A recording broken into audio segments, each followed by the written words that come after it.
मैं पूछता हूं आपने कहां देखी? सर हमने मोबाइल पे देखी। अरे मेरे भोले लोगों, ताशकंद फाइल को पिक्चर हॉल में देखने जाते तो उसके 2 रुपए विवेक अग्निहोत्री को मिलते हैं। विवेक अग्निहोत्री जैसे लोग बड़ी मुश्किल में तो हैं, लेकिन हम उनको इनडायरेक्ट भी ताकत नहीं दे सकते।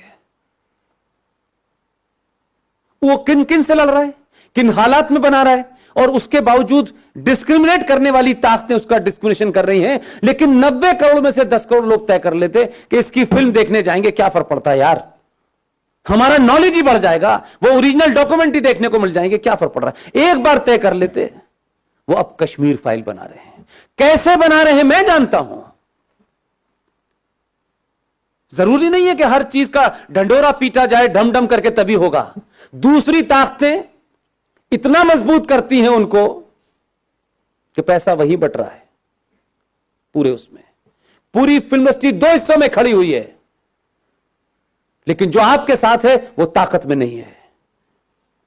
वहां काम उसी को मिलेगा जब उस एजेंडे वाले के पास जाएंगे। 272 स्क्रिप्ट राइटर हैं, उन्हीं से लिखवानी है आपको फिल्म, पैसा घुमा के वहीं जाना है, क्योंकि वो एक मिशन मोड में है, आप फैशन के मोड में हैं। हम अपनी कमियों को समझें। हमसे जो 1000 साल पहले भूल हुई थी मैं नहीं जानता क्या थी, लेकिन लगता है मुझे आज के दौर को देख करके कि कुछ भी नहीं होता, हिस्ट्री रिपीट हो रही है। जो काम आप कर रहे हैं वो हमारे लिए शायद उसका तत्कालिक कोई फायदा हो ना हो, लेकिन आने वाली नस्लों के लिए होगा। यह तय होगा कि 20 साल के बाद मेरे बच्चे टोपी लगाएंगे, मेरी बेटियां बुर्का पहनेंगी या नहीं पहनेंगी। अगर नहीं चाहते हैं तो ताकत से खड़े होइए। वो कौन है, कौन नहीं है, कैसा है, बुरा है, अच्छा है, यह महत्व नहीं है। इस समय कई सवाल पूछने का समय नहीं है। दूसरे सवाल नहीं पूछ रहे हैं, पूरी दुनिया में है।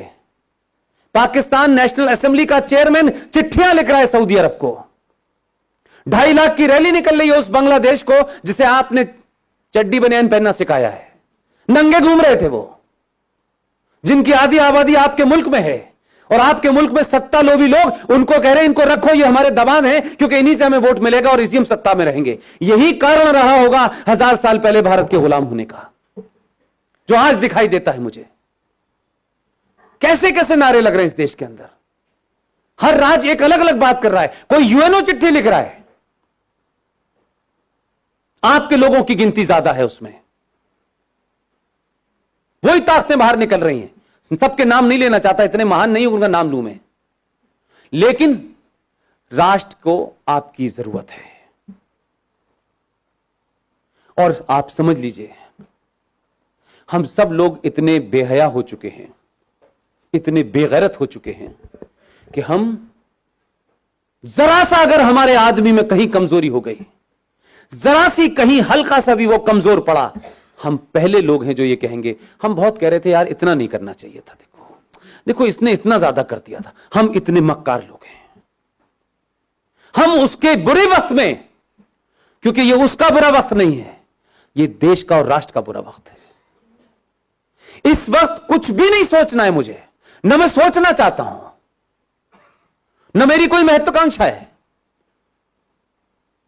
हम अगर 5 लोगों को जगा सकते हैं तो 5 को जगाएं, क्योंकि हमारे यहां कुछ लोग सो नहीं रहे हैं, हमारे यहां जगे हुए लोग भी सोने का बहाना कर रहे हैं। लिहाजा ऐसे सम्मेलन हर दिन होने चाहिए, हर जगह होने चाहिए, सड़कों चौराहे पर होने चाहिए और खुले में होने चाहिए, ताकि एक बार में लाखों लोग सुने। इसकी यह महत्वता नहीं है कि इसमें कौन बोलने आया है, कौन चीफ गेस्ट है, कोई ना कोई आता रहेगा। और आपने सोचा भी नहीं होगा कि इस देश में 15-20 लोग इसी समय देश के अलग अलग कोनों पे बोल रहे हैं। उनका किसी पार्टी से कोई संबंध नहीं है, वो किसी पार्टी के ऑफिस नहीं गए। हमारा राष्ट्रवाद राज्यसभा की कुर्सी तक महफूज नहीं रहना चाहिए। अब हम राज्यसभा में आ गए तो हमारा राष्ट्रवाद पूरा हो गया, अब हमें सत्ता की मलाई खानी है। उससे पहले हम बहुत राष्ट्रवादी थे। मैंने कई लोगों को रातों रात बदलते देखा है पिछले 6 महीने में, माफ कीजिएगा। एकदम दुकान बंद हो गई है उनकी, अब वो पॉलिटिकली करेक्ट हो गए हैं। अब उन लोगों में बैठना है जिन्हें इंटेलेक्चुअल कहा जाता है। अब उन्हें हिंदुत्व की बात करना थोड़ा सा ऐसा लगता है, भाई देखो हमें ध्यान तो रखना चाहिए, इस देश में 35 करोड़ मुसलमान हैं, तो 6 महीने पहले क्यों बोल रहे थे? इसलिए आपके यहां ईमानदारी नहीं है। 15-20 लोगों में, चाहे मेजर जनरल जीडी बख्शी हो, कर्नल RSN हो, सुशील पंडित हो, गौरव आर्या हो, ललित अंबरदार हो, इनमें से कोई एजेंडा है किसी का? रोज टेलीविजन पे आप देखते हैं, रोज कहीं ना कहीं भाषण चल रहा होता है उनका। किस लिए? क्या सिर्फ 90 करोड़ हिंदुओं में यही 10-15 लोग हैं? क्यों नहीं हर घर के अंदर 2-2 लोग पैदा हो रहे हैं? क्यों हम ये मानते हैं कि राष्ट्रवाद एक शाम में चाय पीने जैसा है कि थोड़ी देर के लिए राष्ट्रवाद भी बात कर लें? कुछ लोगों का राष्ट्रवाद 9 बजे रिपब्लिक टीवी देख के शुरू होता है और 11 बजे कहते हैं बस भारत माता की जय, सो जाओ। राष्ट्रवाद जीना होता है।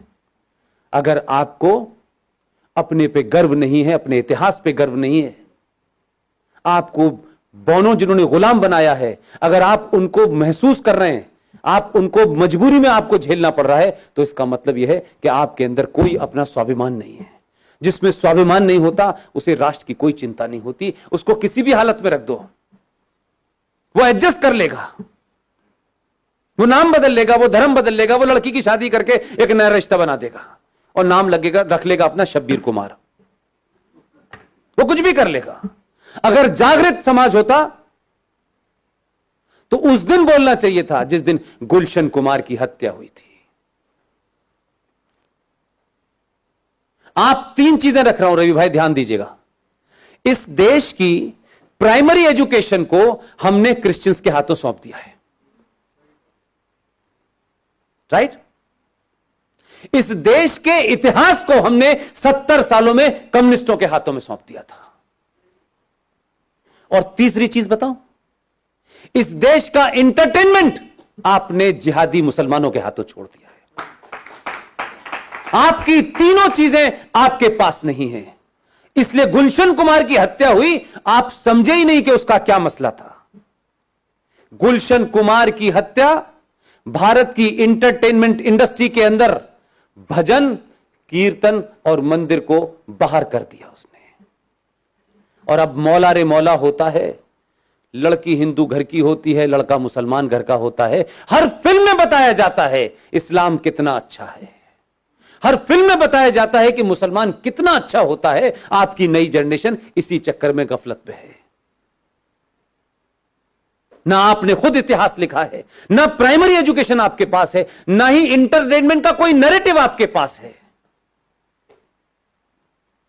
इसलिए दिवाली पे सलमान की पिक्चर रिलीज होगी, ईद पे शाहरुख की होगी और क्रिसमस पे आमिर खान की होगी। आपकी फिल्म कहां बन रही है, कैसे बन रही है, पता नहीं है। हम अपने आइकॉन नहीं ढूंढते।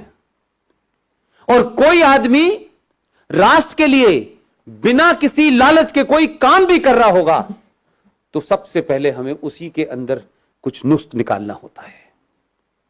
हम उसको कैसे मजबूत करें इसकी हमें चिंता नहीं होती। हम एहसान करते हैं। हमारे दोस्त, बड़े अजीज, बेहतरीन इंसान विवेक अग्निहोत्री ने फिल्म बनाई ताशकंद फाइल। आपको कुछ कुछ चीजों का अंदाजा है? इस बार के एक बड़ा अवार्ड मिलता है, उस अवार्ड में 2 ही फिल्में फाइनल हुई लंबी 10 फिल्मों में से। एक कोई गिल्ली डंडा फिल्म बनी थी, क्या बनी थी, कुछ गली बॉय, एक वो थी और एक ताशकंद फाइल थी। दुख दूसरा है मेरा, सत्ता बदली लेकिन अभी व्यवस्था नहीं बदली है। जिस मोहतरमा ने नरेंद्र मोदी को चिट्ठी लिखी 50 लोगों के साथ में सूड और मक्कार इंटेलेक्चुअल्स के नाम पर, उस बंगाली महिला वो उसकी चेयरमैन थी। उसने ताशकंद फाइल को इसलिए नहीं लिखा कि उसने प्रधानमंत्री को चिट्ठी लिखी थी कि इस मुल्क में इंटॉलरेंस बढ़ गई है और हिंदू गुंडागर्दी सबसे ज्यादा हो गई है। तो विवेक अग्निहोत्री की फिल्म को उसने फाइनल नहीं होने दिया और गली बॉय को दे दिया।